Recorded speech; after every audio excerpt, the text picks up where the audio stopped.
Είμαστε οι Sarcoma Fighters. Και αυτό δεν είναι απλώς μια συζήτηση, είναι χώρος.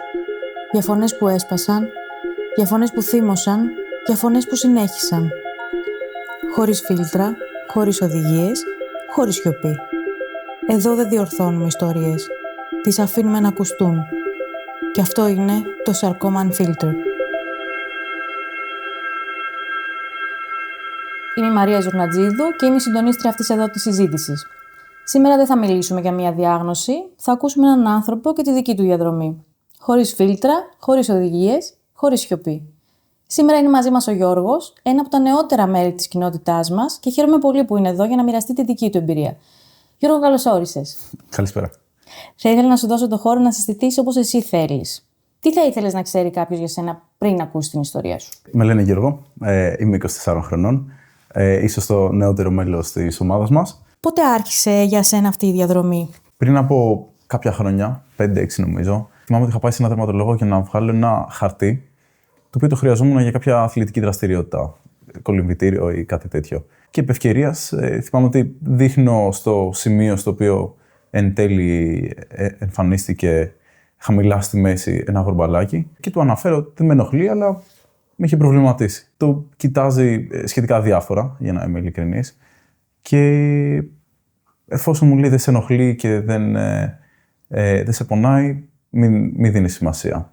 Αυτή ήταν η αρχική επαφή. Έπειτα από 2-3 χρόνια, θυμάμαι μια μέρα που γυρνάω από τη δουλειά, κάνω μπάνιο και νιώθω, ας πούμε, στη μέση, χαμηλά, στο ίδιο σημείο, ένα γορμπαλάκι πάλι. Το οποίο στο ενδιάμεσο το είχα ξεχάσει, αλλά εκεί ξανά άρχισα να το σκέφτομαι. Και η πρώτη μάλιστα σκέψη ήταν, τι είναι αυτό, μήπως είναι κάποιος καρκίνος? Και θυμάμαι ότι είχα προβληματιστεί και είχα ανησυχήσει στην αρχή. Έκλεισα ένα ραντεβού με μία δερματολόγο, πήγαμε, το είδε, το εξέτασε και μου πρότεινε να κάνουμε ένα υπερηχογράφημα μαλακών μορίων για να έχουμε μια καλύτερη εικόνα περί τίνος πρόκειται. Όντως, μετά από κάποιο διάστημα έκανα το υπερηχογράφημα και ήμουν πολύ τυχερός, διότι το έκανα σε ένα πανεπιστημιακό νοσοκομείο, το οποίο είχε σαν αποτέλεσμα, όταν γράφανε την γνωμάτευση οι γιατροί, να ακούσω και τη συζήτησή τους, όπου για μένα τουλάχιστον ένιωσα ότι δεν υπήρχε απόλυτη βεβαιότητα σε αυτό το οποίο βλέπανε. Πήρα τα αποτελέσματα, τα έδωσα στη δερματολόγο μου και η οποία μου πρότεινε, άμα θέλω, να τα αφαιρέσω, θεωρώντας ότι κατά πάσα πιθανότητα πρόκειται για ένα λίπωμα. Επέλεξα, και δεδομένου ότι είχα ακούσει και τους γιατρούς πριν να μην είναι τόσο βέβαιοι, επέλεξα να το αφαιρέσω για να έχω το κεφάλι μου ήσυχο. Πήγα σε ένα νοσοκομείο, έκανα την μικροεμπέβαση και μετά από 3 εβδομάδες με πήρε τηλέφωνο ο γιατρός για να μου δώσει τα αποτελέσματα. Θυμάσαι τι έκανες εκείνη την ημέρα όταν σε πήρε για τα αποτελέσματα? Ναι, ήμουνα στο σπίτι του αδερφού μου. Εκείνη την περίοδο διάβαζα, γιατί έδινα ξανά πανελλήνιες και θυμάμαι ότι ετοιμαζόμουν να πάω στο μάθημα. Συγκεκριμένα με παίρνει τηλέφωνο, απαντάω, βάζω το κινητό μου σε ανοιχτή ακρόαση και ετοιμάζω τη τσάντα μου καθώς αυτός μου μιλάει. Μου λέει, βγήκανε τα αποτελέσματα και θεωρώντας ότι είναι μια συνηθισμένη εξέταση, ένα συνηθισμένο με αποτέλεσμα, του λέω: «ΟΚ, ευχαριστώ πάρα πολύ, να είστε καλά». Και μου λέει: «Όχι, θα προτιμούσα να συζητήσουμε από κοντά για τα αποτελέσματα», το οποίο με προβλημάτισε εμένα, αλλά εντάξει, στην αρχή δεν αγχώθηκα τόσο. Οπότε του προτείνω, θυμάμαι και τις ημέρες, ήταν Τρίτη όταν με πήρε τηλέφωνο, Τρίτη πρωί, και μου λέει να έρθω να τα δω από κοντά. Του προτείνω Παρασκευή, μου λέει μάλλον καλύτερα την ίδια μέρα. Εκεί αγχώθηκα. Εκεί παίρνω το κινητό, βγάζω την ανοιχτή ακρόαση, κάθομαι κάτω και του λέω: «ΟΚ, να έρθω τώρα?» Μου λέει: «Ναι, ένα λεπτάκι να μιλήσω και με τους υπόλοιπους γιατρούς και μπορείς να έρθεις».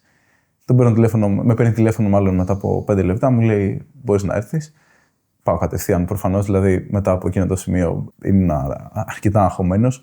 Πάω, τον βλέπω και εκεί μου ανακοινώνεται για πρώτη φορά και μαθαίνω κιόλας τον όρο σάρκωμα. Και εκεί, ναι, κατάλαβα τη διάγνωση. Πρώτη σκέψη που σου ήρθε στο μυαλό όταν σου μίλησε για το σάρκωμα? Η πρώτη σκέψη, η αλήθεια είναι, δεν γνώριζα τι ήταν. Εντάξει, προφανώς μου ανέφερε ότι ήταν κακοήθεια, ότι ήταν καρκίνος. Δεν είχα καμία εικόνα το πόσο σπάνιο είναι συνηθισμένο ή ποια είναι η πρόγνωση. Οπότε υπήρχε σίγουρα άγνοια, αλλά πάνω απ' όλα, και νομίζω λόγω της ηλικίας μου, τότε ήμουνα 22 χρονών, ίσως η ανικανότητα να το αντιληφθείς. Δεν θεωρώ ότι το αντιλήφθηκα όταν μου ανακοινώθηκε. Θεωρώ ότι χρειάστηκε κάποια περίοδος επεξεργασίας για να το συνειδητοποιήσεις ότι πράγματι αυτό είναι κάτι το οποίο αφορά εμένα και όχι, ας πούμε, κάποιο πρόσωπο κοντινό μου, ας πούμε, που έχει ίσως και κάποια μεγαλύτερη ηλικία. Οπότε, ναι, ίσως αυτές ήταν οι πρώτες σκέψεις. Σε ποιον άνθρωπο το είπες πρώτα? Λοιπόν, έπειτα βγαίνω από το νοσοκομείο. Δεν το είχα αναφέρει στους γονείς μου ότι θα έπαιρνα τα αποτελέσματα. Ξέραν ότι θα έκανα αυτή την επέμβαση, αλλά μέχρι εκεί. Διότι θεωρούσα ότι ήταν και κάτι εξαιρετικά τυπικό. Βγαίνω από το νοσοκομείο, παίρνω τηλέφωνο τον πατέρα μου, ο οποίος ήταν στην Καλαμάτα τότε, και τον ρωτάω πότε θα γυρίσει. Μου λέει σήμερα, και του ζητάω το βράδυ, ας πούμε, να βρεθούμε στο σπίτι. Το ίδιο και στη μαμά μου, οπότε το βράδυ τους μάζεψα και τους ανακοίνωσα τα νέα. Δηλαδή, 21 ετών διατήρησες την ψυχραιμία σου, τους πήρες τηλέφωνο, το κανόνισες και τους το ανακοίνωσες το βράδυ. Και να αναφέρω ότι πήγα και στο μάθημα, το οποίο ήταν να πάω. Ναι. Για αυτή την ηλικία, ειδικά και για όλες τις ηλικίες, βασικά τέτοιου είδους ψυχραιμία πραγματικά είναι αξιοθαύμαστη, Γιώργο. Ναι. Το πιο απαιτητικό που έπρεπε να κάνεις από όλη τη διαδικασία? Λοιπόν, πιο απαιτητικό. Σίγουρα ήταν δύσκολο η αρχική περίοδος, όπου προφανώς χρειάζεται να αντιμετωπίσεις την αβεβαιότητα της διάγνωσης. Δεν γνωρίζεις ποια θα είναι η πορεία σου προφανώς, ούτε έχεις πληροφορίες για το τι συμβαίνει ακριβώς. Δηλαδή, σε εκείνη την περίοδο, την πρώτη εβδομάδα για παράδειγμα, θυμάμαι ότι ήξερα ότι είχα μια κακοήθεια, ένα σάρκωμα, αλλά ούτε γνώριζα ποια είναι η πρόγνωσή του, ούτε γνώριζα. Δεν είχαμε κάνει κάποια μαγνητική, δεν είχαν βγει τα αποτελέσματα κιόλας για να ξέρω πού βρίσκεται. Θυμάμαι κιόλας ταυτόχρονα έπρεπε να συντονιστούμε με τους γονείς μου και να αρχίσουμε να ψάχνουμε γιατρούς οι οποίοι εξειδικεύονται και μπορούν να αντιμετωπίσουν με τον καλύτερο τρόπο την περίπτωση αυτή. Και επίσης χρειάζεται τουλάχιστον προσπαθούσα να διαχειριστώ λίγο και τα συναισθήματα και τον κύκλο μου, ο οποίος έβλεπα προφανώς ότι είναι αγχωμένος και δυσκολεύεται από αυτή την κατάσταση, οπότε ήταν αρκετά μπαλάκια που έπρεπε να ισορροπηθούν, ειδικά σε στην αρχική φάση. Μετά τη διάγνωση έρχεται η θεραπεία. Η θεραπεία για σένα ποια ήταν? Η θεραπεία για μένα, ήμουν αρκετά τυχερός και ήταν ένα χειρουργείο. Ουσιαστικά έκανα μία μαγνητική μετά. Εντοπίσαμε ότι είναι τοπικά και δεν χρειάζεται κάποια περαιτέρω διαδικασία πέρα από το χειρουργείο το οποίο έκανα. Να αναφέρω βέβαια ότι ήταν απλή σχετικά η πορεία, απλά το ενδιάμεσο μέχρι να φτάσουμε εκεί πέρα και σίγουρα λόγω της αβεβαιότητας ήταν μια δύσκολη περίοδος. Αλλά ναι, η θεραπεία μου ήταν το χειρουργείο. Ποιο ήταν για σένα το πιο δύσκολο κομμάτι που δεν φαινόταν στους άλλους? Το πιο δύσκολο κομμάτι ίσως και λόγω της ηλικίας, θυμάμαι, και αυτό το οποίο με ταλαιπώρησε για το επόμενο διάστημα, είναι ότι όταν έρχεσαι αντιμέτωπος με μια τέτοια διάγνωση, όντας 21-22 χρονών, αντιμετωπίζεις την έννοια τέλος πάντων και αντιλαμβάνεσαι πιο έντονα τη δικιά σου θνησιμότητα. Σε καμία περίπτωση προφανώς δεν είναι κάτι καινούργιο, αλλά όταν έρχεται τόσο κοντά σε εσένα και σε προβληματίζει, να το θέσω έτσι λίγο πιο απλά, σε προβληματίζει έντονα και είναι και κάπως αφύσικο, άμα θες, να είσαι τόσο νέος και να αρχίζεις και να αμφισβητείς το μέλλον σου. Θυμάμαι χαρακτηριστικά εκείνη την περίοδο ο αδερφός μου ορκιζόταν στον Πόρο, έκανε τη θητεία του στο ναυτικό και θυμάμαι είχαμε πάει οικογενειακώς να δούμε τέλος πάντων και να δούμε και τον ίδιο. Και θυμάμαι μου είχε κάνει εντύπωση γιατί έβλεπα όλα τα παιδιά τα οποία κάνανε την παρέλαση τέλος πάντων κλπ. Και ήταν η πρώτη φορά που άρχισα να αμφισβητώ, ας πούμε, για κάτι τόσο δεδομένο όπως είναι το να κάνεις την θητεία σου, αν εγώ ακόμα και αν θα είμαι ζωντανός ή ακόμα και αν θα μπορώ εγώ να κάνω κάτι αντίστοιχο. Οπότε νομίζω ότι αυτό ήταν κάτι το οποίο ίσως να μην φαινόταν στους άλλους, αλλά σίγουρα με προβλημάτισε έτσι αρκετά έντονα και το επόμενο διάστημα. Κάποια άλλη στιγμή από αυτές που θεωρούμε μέσα εισαγωγικά δεδομένες, όπως λέμε, ούτε το αύριο φυσικά είναι δεδομένο, αλλά κάποιες σκέψεις οικογένειας, όπως είπες για το στρατό, το τι θα κάνεις όταν συνταξιοδοτηθείς. Ναι, σε όλα αυτά τα μελλοντικά σχέδια, τα οποία όλοι μας ίσως έχουμε, δημιουργήθηκε ένα ερωτηματικό. Και ίσως το εντυπωσιακό είναι ότι δεν περιμένεις πότε θα σου έρθει αυτό. Για παράδειγμα, από ερεθίσματα συνηθισμένα, όπως θυμάμαι μια διαδρομή που έκανα από το σπίτι μου για να πάω στο μάθημα, στο φροντιστήριο, πέραγα από ένα πάρκο, όπου βλέπεις οικογένειες με παιδιά να παίζουν. Και θυμάμαι δηλαδή έτσι μια πολύ ευχάριστη εικόνα, η οποία είναι αυτή. Θυμάμαι να τη βλέπω εγώ και να προβληματίζομαι και να λέω: κάτσε ρε φίλε, εσύ θα έχεις αυτή την ευκαιρία. Κάτι το οποίο σε μεγάλο βαθμό ήταν έτσι δεδομένο στη ζωή μου, ότι είναι η φυσική πορεία ενός ανθρώπου και πόσο μάλλον και για μένα ήταν κάτι το οποίο το περίμενα, ας πούμε, άμα θες. Και την έκανες αυτή τη σκέψη όντας 21 ετών, έτσι. Ναι, σε αυτό το νεαρό της ηλικίας. Γι' αυτό κιόλας είναι διαφορετικό, θεωρώ, για ένα άτομο μεγαλύτερης ηλικίας, το οποίο έχει συνηθίσει, ας πούμε, να συζητάει με φίλους του ή έχει και άτομα στο κοντινό του περιβάλλον αντίστοιχης ηλικίας να αντιμετωπίζουν τέτοια προβλήματα. Και αλλιώς, δηλαδή, ας πούμε, δεν είχα, ευτυχώς, προφανώς, δεν είχα κάποιο φίλο μου ή συμμαθητή ή συμφοιτητή, ο οποίος είχε αντίστοιχη περιπέτεια. Οπότε είναι κάτι αφύσικο, θεωρώ, και δύσκολο να διαχειριστείς σε αυτή την ηλικία. Υπήρξε στιγμή που είπες ότι δεν αντέχω άλλο από τον γιατρό στο χειρουργείο και όλη αυτή την κατάσταση? Θυμάμαι ότι είχα ζοριστεί αρκετά, γιατί, όπως είπα, τότε έδινα πανελλήνιες. Ξανά έδινα βασικά πανελλήνιες. Και θυμάμαι ότι, εντάξει, υπήρχαν όντως αρκετές φορές που είχα κουραστεί, διότι προετοιμάζεσαι. Εντάξει, προφανώς ήταν σε δεύτερη μοίρα οι εξετάσεις, προείχανε τα ιατρικά.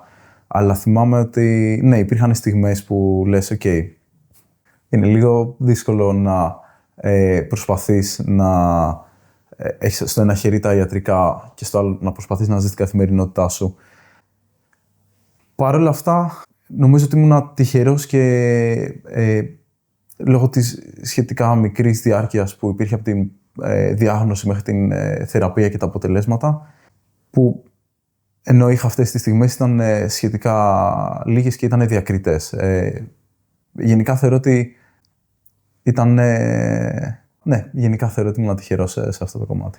Οπότε ήταν πιο έντονο το ψυχικό κομμάτι από ότι το σωματικό, γιατί δεν είχες, φαντάζομαι, πάρα πολύ μεγάλο χρόνο από θεραπείας ή που να χρειάστηκε να μείνεις εκτός των δραστηριοτήτων σου. Χρειάστηκε, η αλήθεια είναι, επειδή χρειάζεται κάποιο διάστημα μετά το χειρουργείο που χρειάζεται να προσαρμοστείς λίγο πάλι σε μερικές βασικές κινήσεις. Ναι, μεν ήταν μικρό, αλλά θυμάμαι για παράδειγμα στο νοσοκομείο την πρώτη μέρα περπάταγα με ένα μπαστούνάκι και με τον αδερφό μου ήμασταν δίπλα και πιο δίπλα ήταν μια γιαγιάκα η οποία είχε παραπάνω εμπειρία με τον μπαστούνι και μας πέρναγε. Αλλά ήμουν τυχερός. Ήταν σχετικά σύντομο αυτό το διάστημα και μπόρεσα να επιστρέψω στην καθημερινότητά μου, τουλάχιστον όσον αφορά το φυσικό κομμάτι. Τότε, ώστε να μην λυγίσεις, να το πούμε έτσι, να μην σε πάρει από κάτω, γιατί ξαναλέμε ότι ήσουν 21 ετών, πολύ νεαρό της ηλικίας αυτό. Τι σε κράτησε? Εξ αρχής, αυτό το οποίο βοήθησε εμένα ήταν να κρατήσω μια σχετικά ορθολογική προσέγγιση και να μείνω νομίζω κοντά σε αυτά τα οποία μου προτείνανε οι γιατροί. Τι σε κράτησε τότε? Αρχικά θεωρώ ότι προστάτευσα τον εαυτό μου σε μεγάλο βαθμό, ακολουθώντας αυτά τα οποία μου λέγανε οι γιατροί και μένοντας σε αυτά. Ήμουν τυχερός και βρήκα αρκετά σύντομα μια εξειδικευμένη ομάδα, διότι τα σαρκώματα δεν είναι και τόσο συνηθισμένα, οπότε θεωρώ ότι ήμουν αρκετά τυχερός σε αυτό το κομμάτι. Και μετά, ακολουθώντας τις δικές τους συμβουλές και αντλώντας πληροφορίες από αυτούς, κατάφερα να προστατέψω τον εαυτό μου από το διαδίκτυο, να το θέσω απλά. Διότι δεν χρειάστηκε να δω και να εκτεθώ, ας πούμε, σε άχρηστες πληροφορίες που δεν αφορούσαν εμένα και θα μπορούσαν να με προβληματίσουν, να με απογοητεύσουν και να με προβληματίσουν χωρίς λόγο. Οπότε αυτό θεωρώ ήταν πολύ σημαντικό για να προστατεύσω αρχικά τον εαυτό μου και ταυτόχρονα νομίζω είναι σημαντικό και χαίρομαι που ακολούθησα αυτή την προσέγγιση σε αυτό το νεαρό της ηλικίας να αντιληφθείς και να σκεφτείς ότι αυτό υπάρχει. Δεν έχει νόημα να σκεφτείς γιατί σε μένα, γιατί στον άλλον. Είναι κάτι το οποίο υπάρχει. Μπορείς να το αντιμετωπίσεις με ό,τι σου προσφέρεται από το σύστημα υγείας και ορθολογικά τέλος πάντων να ακολουθήσεις τις συμβουλές των γιατρών. Και έπειτα είναι στο χέρι σου να δεις και τη δυτή φύση του. Γιατί θεωρώ ότι σε αυτή την ηλικία το να αντιληφθείς ότι δεν έχεις υπογράψει κάποιο συμβόλαιο με κάποιον ότι θα ζήσεις μέχρι τα 80, 90 κλπ. Ούτε ότι απαραίτητα θα έχεις μια συγκεκριμένη ποιότητα ζωής όσο μεγαλώνεις. Είναι πολύ σημαντικό για να αντιληφθείς πόσο μοναδικό είναι αυτό το οποίο έχεις και να το εκμεταλλευτείς. Να κάνεις αυτά τα οποία όντως θες, να μην επαναπάβεσαι και γενικότερα να ζεις τη ζωή έτσι όπως θες εσύ να την ορίσεις και όπως εσύ θες. Αν σταθούμε λίγο στους ανθρώπους γύρω σου, ποιος σου στάθηκε με τρόπο που δεν θα ξεχάσεις ποτέ? Νιώθω πολύ τυχερός, η αλήθεια είναι, γιατί και στο οικογενειακό μου περιβάλλον, τόσο και στο φιλικό μου περιβάλλον, είχα άτομα τα οποία με στηρίξανε. Με στηρίξανε διαρκώς και μπορούσα να μιλήσω ανοιχτά. Είναι σημαντικό να αναφέρω, κυρίως ίσως στο οικογενειακό περιβάλλον, ότι αρκετές φορές προσπαθούμε να προστατεύσουμε τους οικείους μας. Είτε από τις πληροφορίες που τους δίνουμε, είτε από το πώς νιώθουμε πραγματικά, για να μην τους αγχώσουμε παραπάνω, διότι και αυτοί μοιράζονται ένα μεγάλο μερίδιο του συνολικού φόρτου. Παρ' όλα αυτά, θεωρώ ότι το να έχεις φίλους που μπορείς να μιλήσεις ανοιχτά, χωρίς κάποιο ιδιαίτερο φίλτρο και να μοιραστείς τις σκέψεις και τους προβληματισμούς σου, ήταν πολύ σημαντικό. Και επίσης, αυτό το οποίο σου λείπει και αναζητάς είναι η καθημερινότητα την οποία έχασες.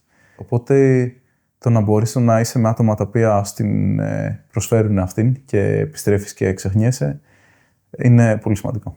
Υπήρξε κάτι που μπορεί να υπόθηκε με πολύ καλή πρόθεση, αλλά να σε πλήγωσε. Ναι, η αλήθεια είναι ναι. Θυμάμαι στο αρχικό στάδιο, το οποίο για μένα ήταν και το πιο δύσκολο, διότι είχε και την μεγαλύτερη αβεβαιότητα. Από πολύ καλή πρόθεση. Μαζεύαμε οικογενειακώς πληροφορίες όσον αφορά γιατρούς και λοιπά, όσον αφορά την ασθένεια και να μπορούμε να με βοηθήσουν μάλλον να πάρω εγώ την πιο σωστή απόφαση. Θυμάμαι ότι είχαμε προτρέξει σε μερικά σενάρια χωρίς λόγο, το οποίο δυστυχώς ανοίγει κάποια σενάρια τα οποία δεν χρειάζεται νοητικά να αντιμετωπίσεις. Είναι σημαντικό να παραμένεις στις πληροφορίες αυτές ως αυτές και στα δεδομένα τα οποία έχεις και να αποφεύγεις τις εικασίες οι οποίες μπορεί να συνοδεύονται με ορισμένα σενάρια τα οποία μπορεί να μην έχεις προετοιμαστεί. Για παράδειγμα, θυμάμαι ήταν εξαιρετικά δύσκολο από εκεί που δεν ήξερα ποια ήταν η πρόοδος να αρχίσουμε να μιλάμε για χημοθεραπείες ή κάποια σχήματα έτσι, ίσως λίγο πιο απαιτητικά, τα οποία εν τέλει ήταν και αχρίαστα. Οπότε, ναι, νομίζω η καλύτερη δουλειά είναι ξανά να ακολουθείς αυτά τα οποία σου λένε οι γιατροί. Και σε αυτό το σημείο να πούμε ότι τα σαρκώματα χωρίζονται σε 100 υποκατηγορίες, ναι. Και αυτές οι 100 υποκατηγορίες έχουν άλλους τόσους διαφορετικούς ασθενείς και στέκομαι πάρα πολύ στο γεγονός ότι είπες ότι δεν μπήκες μέσα στο διαδίκτυο και ήταν πάρα πολύ σωστό και ορθό και πολύ βοηθητικό. Αν μας άκουγε κάποιος τώρα που είναι φροντιστής, φίλος, γνωστός, τι θα ήθελες να ξέρει, τι θα μπορούσε να κάνει καλύτερα στην προσέγγιση? Η αλήθεια είναι, ο ρόλος μου ήταν του ασθενή. Οπότε, από τη δικιά μου πλευρά, θεωρώ ότι αυτό το οποίο κάνουν οι φροντιστές είναι πολύ σημαντικό. Ίσως το να δίνεις όσο το δυνατόν περισσότερο χώρο γίνεται στον ασθενή, να καθορίσει εκείνος πώς θέλει να αντιμετωπίσει, θέλει να διαχειριστεί την πορεία είναι πολύ σημαντικό. Και αρκετή υπομονή. Δηλαδή, θυμάμαι και εγώ τον εαυτό μου, χρειάζεται αρκετή υπομονή. Γιατί είναι μια ευαίσθητη στιγμή και πρωτόγνωρη προφανώς για τον ασθενή. Οπότε, όσο περισσότερη υπομονή, κατανόηση και ελευθερία, ας πούμε, δίνεται στον ασθενή, νομίζω είναι σημαντικό και βοηθάει. Έτσι λοιπόν, πώς μπορεί κάποιος να σε στηρίξει χωρίς να σε πιέζει? Για μένα σημαντικό ήταν και αυτό το οποίο θυμάμαι με βοηθούσε πάρα πολύ, ήταν μια επιστροφή στην καθημερινότητα την οποία έχασα. Για παράδειγμα, θυμάμαι μια απλή βόλτα για παράδειγμα, με ένα φίλο μου, όπου θα μπορούσαμε να συζητάγαμε για οτιδήποτε, χωρίς να έχει να κάνει με την ασθένεια πάντα. Διότι ναι, είναι ένα σημαντικό κεφάλαιο στη ζωή ενός ασθενή, δεν είναι μόνο αυτό. Δεν τον ορίζει, σαφώς. Ναι. Οπότε προφανώς χρειάζεται στήριξη σε αυτό το ζήτημα, αλλά θεωρώ ότι είναι καλό, ας πούμε, να υπάρχει μια δίωδος, να επιτρέπεται και μια δίωδος λίγο να ξεχαστείς και να κάνεις άλλα πράγματα. Δηλαδή, θυμάμαι για μένα, το να δεις μια ταινία, για παράδειγμα, ήταν πολύ βοηθητικό σε εκείνη την περίοδο. Οπότε, ναι, αυτό ίσως. Τι έχει αλλάξει μέσα σου από αυτή τη διαδρομή? Σίγουρα θεωρώ ότι ήταν χρήσιμο για να συνειδητοποιήσω στο νεαρό της ηλικίας ότι υπάρχουν πολλές δυνατότητες να κάνεις πράγματα, εφόσον έχεις την υγεία σου και είσαι πολύ τυχερός γι' αυτό. Οπότε, μια παραπάνω όθηση, ας πούμε, για να κάνεις τα πράγματα που θέλεις. Λίγο να αλλάξει ο τρόπος ο οποίος κοιτάζεις τα πράγματα και το τι βάρος δίνεις σε κάθε τι. Βέβαια, η αλήθεια είναι ο άνθρωπος ξεχνάει και αρκετές φορές επιστρέφουμε στα ίδια, είναι γεγονός αυτό. Αλλά είναι σίγουρα πλέον ένα ορόσημο και μια εμπειρία, τέλος πάντων, από την οποία αντλώ και δύναμη, αλλά και έμπνευση για το μέλλον. Τι θα έλεγε σε κάποιον που μόλις διαγνώστηκε? Σίγουρα να ακολουθήσει αυτά τα οποία του λένε οι γιατροί και εφόσον πρόκειται για σάρκωμα, οι εξειδικευμένοι γιατροί πάνω απ' όλα. Διότι είναι σχετικά σπάνιο και χρειάζεται εξειδικευμένη προσέγγιση σε αυτό το ζήτημα. Νιώθω πολύ τυχερός που εγώ προσωπικά δεν άνοιξα το διαδίκτυο για να αρχίσω να βλέπω ό,τι πληροφορία υπάρχει. Οπότε θα ήταν σίγουρα καλό να προστατεύσει και ο ίδιος τον εαυτό του από κάτι αντίστοιχο, γιατί είναι πραγματικά αχρίαστο. Και όπως αναφέραμε, υπάρχουν 100 κατηγορίες και δεν είναι αυτό το οποίο θα βρεις κατά πάσα πιθανότητα ίσως να μην αναφέρεται καν στη δικιά σου περίπτωση. Οπότε ποιος ο λόγος να μπεις σε αυτό το τρυπάκι και καλύτερα να ακολουθήσεις τους γιατρούς. Και αυτό επίσης το οποίο ήταν σημαντικό για εμένα ήταν ότι δεν εγκατέλειψα την καθημερινότητά μου. Όπως προανέφερα, εκείνη την περίοδο έδινα πανελλήνιες και συνέχισα, ας πούμε, όσο μπορούσα δηλαδή κι εγώ, γιατί προφανώς δεν είναι κάτι εύκολο, αλλά συνέχισα σε αυτό το στόχο. Και αυτό θεωρώ ότι είναι πολύ σημαντικό επίσης να δώσεις το χώρο και το χρόνο να επεξεργαστείς αυτό το νέο κεφάλαιο στη ζωή σου. Παρ' όλα αυτά, αν υπάρχει η δύναμη, εμένα θεωρώ με βοήθησε, οπότε θα το πρότεινα κιόλας, να προσπαθήσεις να διατηρήσεις τους στόχους σου και την καθημερινότητα που είχες. Και έχουμε λοιπόν τη διάγνωση, έχουμε τη θεραπεία σου, έρχεται επικονιστική που είναι πλέον καθαρή, αυτό που επιθυμεί κάθε ασθενής να ακούσει. Ναι. Και πάμε στο μετά, γιατί πολλοί κόσμος θεωρεί ότι από τη στιγμή που τελειώνεις με αυτό, είσαι καθαρός, όπως λέμε, ναι, σε αυτό το κομμάτι, τελειώνει όμως εκεί. Προσωπικά για μένα σίγουρα δεν τελείωσε εκεί, διότι αν και έχει τελειώσει η θεραπεία, αν έχεις τα θετικά νέα, είναι ένα κεφάλαιο το οποίο δεν έχει κλείσει τη ζωή σου, καθώς αρχικά ακόμα χρειάζεται να κάνεις επανεξετάσεις και κάθε, ανάλογα την περίπτωση, κάθε 3, 4, 5, 6 μήνες είναι κάτι το οποίο θυμάσαι και όχι μόνο θυμάσαι, αντιμετωπίζεις καθώς πρέπει να ξαναβιώνεις τη διαδικασία αναμονής. Ναι. Οπότε, πέρα από αυτό το άγχος της επανεμφάνισης, υπάρχει ένα μεγάλο ψυχολογικό τραύμα, το οποίο θεωρώ αρκετοί ασθενείς βιώνουν, το οποίο σε συνοδεύει. Δεν είναι μια γραμμική πορεία που έχει την αρχή, μέση και τέλος. Υπάρχουν διαστήματα έπειτα όπου έχεις ξανά σκέψεις και προβληματισμούς οι οποίοι σε συνοδεύανε σε εκείνη την περίοδο της ζωής σου και χρειάζεται αρκετό χρόνο για να επιστρέψεις, αν όντως επιστρέψεις πράγματι, στην προηγούμενη ζωή σου. Και αυτό το οποίο θα ήθελα να τονίσω νομίζω είναι ότι δεν είναι τόσο απλό, ίσως και είναι καλό να το ξέρουν και τα άτομα τα οποία συναναστρέφονται με ασθενείς, Δεν πρόκειται για μια ασθένεια, για ένα σπάσιμο, για παράδειγμα, του χεριού, όπου θα το βάλεις στο γύψο και μετά από κάποιο διάστημα θα επανέλθει. Είναι ένα σωματικό, αλλά και ψυχικό τραύμα, το οποίο σε συνοδεύει. Και θα σε συνοδεύει μάλλον σε όλη σου τη ζωή. Είναι σημαντικό να προσπαθείς να το διαχειριστείς με έναν υγιή και ισορροπημένο τρόπο, διότι πλέον είναι κομμάτι της ζωής σου.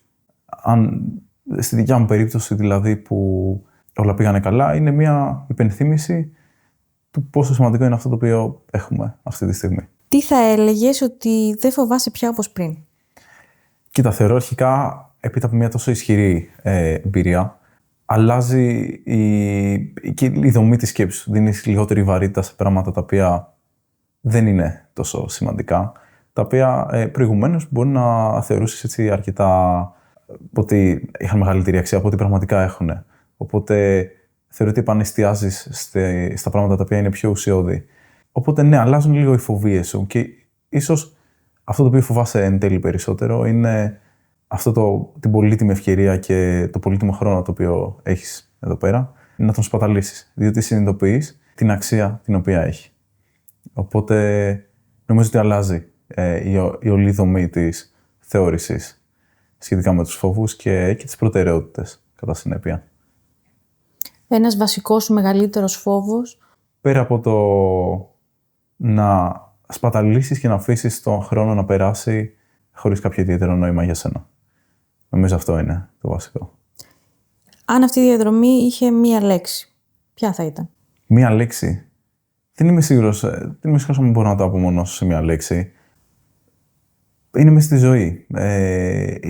Και αυτό είναι κομμάτι της ζωής. Προσωπικά δεν θα το άλλαζα. Θεωρώ, εντάξει, ίσως εκτός ασφαλούς δεδομένου της πορείας. Παρ' όλα αυτά, αν και σου παίρνει αρκετή ενέργεια, αρκετό χρόνο και είναι εξαιρετικά ψυχοφθόρο, αναφέρομαι στη δικιά μου περίπτωση δηλαδή, υπάρχει μια άλλη όψη που σου δίνει πολλά θετικά, το οποίο ακούγεται λίγο παράδοξο ίσως. Παρ' όλα αυτά, σε μια νεαρή ηλικία το να συνειδητοποιείς πόσο μεγάλη αξία έχει το να είσαι υγιής και ότι έχει, ας πούμε, το μέλλον μπροστά σου να κάνεις τα πράγματα τα οποία θες, είναι μοναδικό και θεωρώ ότι δεν το έχουμε όλοι και δυστυχώς παρατηρώ ότι αρκετοί περνάει ο χρόνος και δεν το συνειδητοποιούν. Οπότε, ναι. Εγώ πάντως θα το βάφτιζα αυτό το κομμάτι της ζωής σου μετάβαση. Ναι, πράγματι είναι μια μετάβαση, ναι. Προς το καλύτερο. Σαφώς. Ελπίζουμε, ναι. Σήμερα ακούσαμε έναν άνθρωπο και αυτό έχει σημασία. Είμαι η Μαρία Ζουρνατζίδου και αυτό ήταν ένα ακόμα επεισόδιο του Sarcoma Unfiltered.